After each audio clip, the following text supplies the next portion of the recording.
Today we have the 2019 Volkswagen Tiguan. This vehicle has done just over 75,000 miles. It has a manual transmission and a petrol fuel type.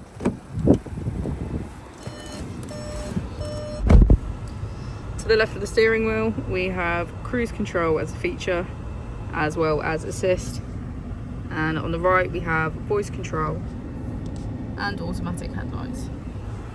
Moving on to our screen, we can access Apple and Android CarPlay, navigation, smartphone integration and media. If we put the vehicle into reverse, we can see that it comes with our rear camera and front and rear parking sensors.